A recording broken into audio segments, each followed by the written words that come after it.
नमस्कार, मैं doctor Girish Kumar Tiwari, senior project fellow, अंतर विश्वविद्यालय शिक्षक शिक्षा केंद्र, काशी हिंदू विश्वविद्यालय, वाराणसी, आप सभी का स्वागत करता हूं। आज इस वीडियो लेक्चर के माध्यम से मैं श्रवण कौशल के विविध रूपों को आपके समक्ष प्रस्तुत करने का प्रयास कर रहा हूं। श्रवण कौशल के महत्व एवं दैनिक जीवन में इसकी उपयोगिता से हम सभी अवगत हैं। हमारे रोजमर्रा के जीवन में बहुत ही कम समय ऐसा होता है जब हम श्रवण कार्य नहीं कर रहे होते हैं, अन्यथा यह जीवन की प्रत्येक परिस्थिति में ऐच्छिक या अनैच्छिक रूप से चलते रहता है। अर्थात हम अनेक प्रकार की परिस्थितियों में सुनते हैं एवं अनेक प्रकार की बातें सुनते हैं। जैसे हम कभी व्याख्यान सुनते हैं तो कभी समाचार, कभी गंभीर विषयों पर चर्चा सुनते हैं तो कभी हास्यपूर्ण विषयों पर बातचीत।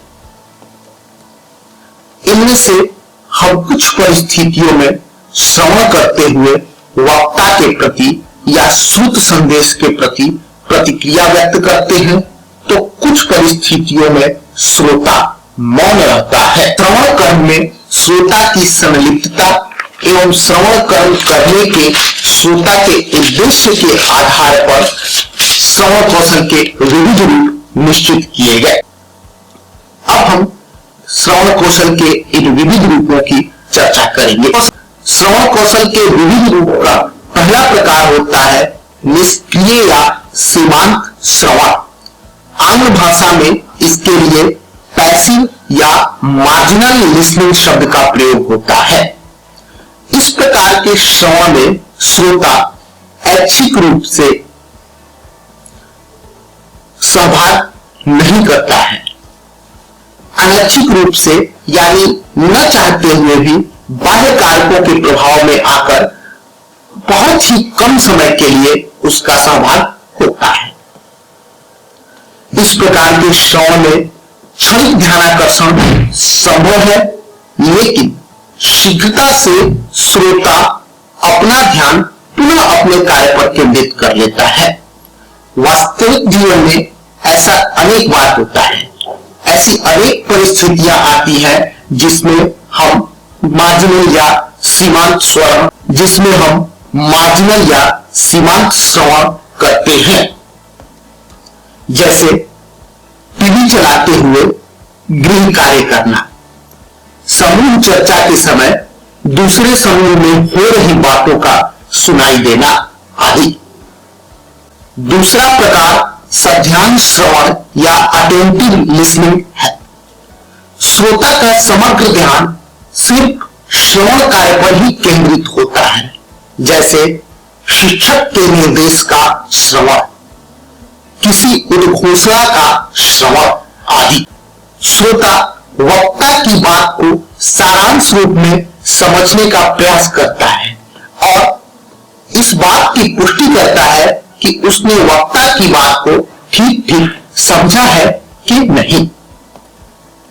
यदि श्रोता को आवश्यकता महसूस होती है तो वह वक्ता से दोबारा कहने के लिए निवेदन करता है। इस प्रकार के श्रवण कौशल को विकसित करने के लिए शिक्षक द्वारा कुछ क्रियाकलाप भी विकसित किए जा सकते हैं।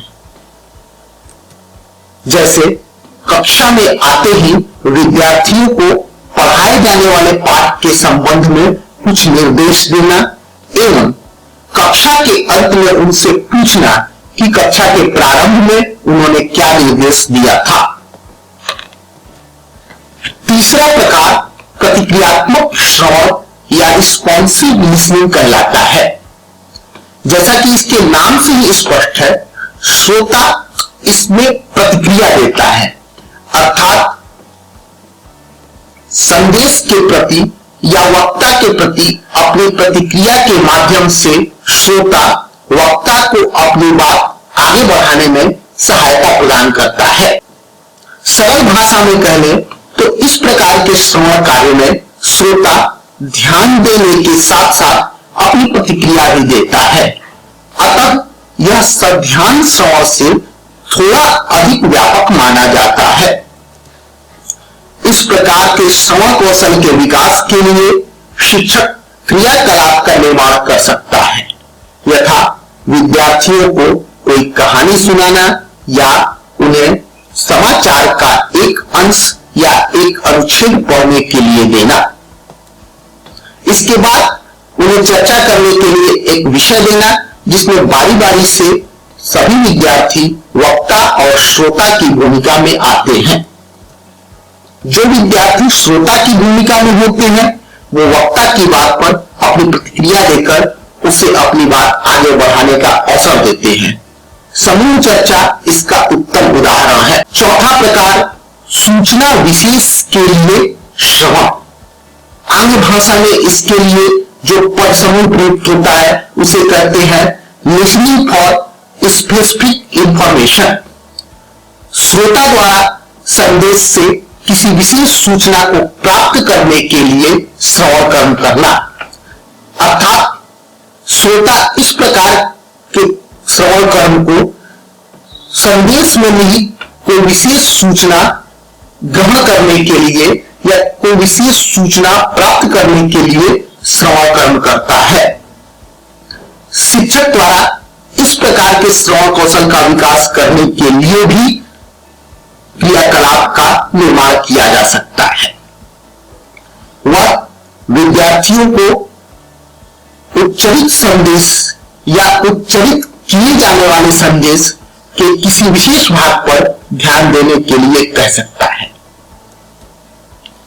या संदेश का उच्चारण करने से पहले विद्यार्थियों से 2-3 प्रश्न पूछ सकता है ताकि उन्हें यह पता हो कि संदेश में क्या ढूंढना है, और जब उनकी समझ से संदेश में उस भाग का आगमन हो तो वो तैयार हो जाए। अगला प्रकार है सृजनात्मक श्रवण या क्रिएटिव लिसनिंग। उच्चरित शब्दों या संदेश के द्वारा प्रस्तुत समस्या के मौलिक एवं नवीन समाधान के विकास की प्रक्रिया सृजनात्मक श्रवण कहलाती है। यह रेडियो पर प्रसारित या तीव्र स्वर में पढ़ी गई किसी कहानी के पात्रों के अनुभवों एवं भावनाओं में काल्पनिक रूप से प्रवेश करने की परिस्थिति है। श्रोता किसी एक परिस्थिति को सुनता है एवं अपना सुझाव देता है, या पूरी कहानी को सुनने के बाद उसका नया अंत सुझाता है। आलोचनात्मक या विश्लेषणात्मक श्रवण, जिसे कि आंग्ल भाषा में क्रिटिकल या एनालिटिकल लिसनिंग कहा जाता है, श्रवण कौशल का अगला प्रकार है। इस प्रकार के श्रवण में श्रोता अत्यधिक सतर्क रहता है। वह संदेश में निहित परिस्थिति, प्रक्रिया, स्थान, व्यक्ति एवं वस्तु के संबंध में अनुमान लगाता है एवं अपने अनुमान के आधार पर निर्णय लेता है। आलोचनात्मक श्रवण तब होता है जब आप यह जानना चाहते हैं कि आपसे क्या कहा गया, किस प्रकार कहा गया और क्यों कहा गया। सामान्यतः श्रोता जो कुछ भी सुनता है अपने व्यक्तिगत अनुभवों से प्रभावित होकर उस संदर्भ में वह एक धारणा बनाता है, लेकिन आलोचनात्मक श्रवण की प्रक्रिया में श्रोता वक्ता द्वारा उसके व्यक्तिगत अनुभवों को प्रभावित करने के लिए अपनाए जाने वाले उपायों के प्रति सचेत रहता है। अगला प्रकार सारांश ग्रहण हेतु श्रवण अर्थात लिसनिंग फॉर जिस्ट है। इसमें श्रोता किसी व्याख्यान के या प्रतिवेदन के या बातचीत के सारांश या मुख्य भाव को ग्रहण करने के लिए करता है। अगला प्रकार सविस्तर श्रवण या लिसनिंग फॉर डिटेल है। जब शब्द प्रति शब्द सुनने एवं समझने की आवश्यकता होती है तब इसे सविस्तर श्रवण कहते हैं।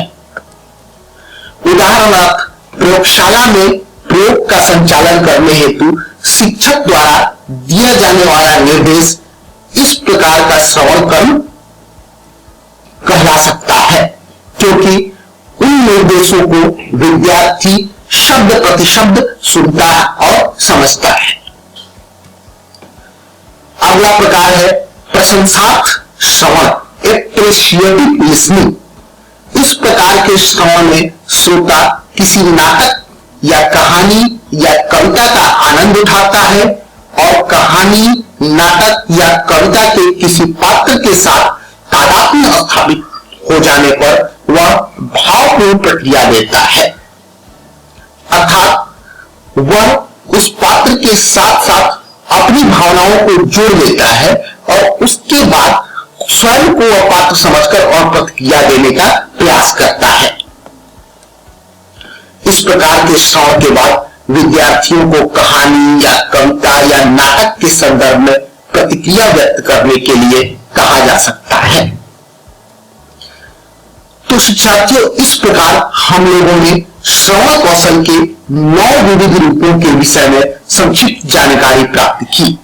ये 9 रूप निम्नलिखित हैं: निष्क्रिय या सीमांत श्रवण, संध्यान श्रवण, प्रतिक्रियात्मक श्रवण, सूचना विशेष के लिए श्रवण, सृजनात्मक श्रवण, आलोचनात्मक या विश्लेषणात्मक श्रवण, सारांश ग्रहण हेतु श्रवण, सविस्तर श्रवण तथा प्रशंसात्मक श्रवण। धन्यवाद।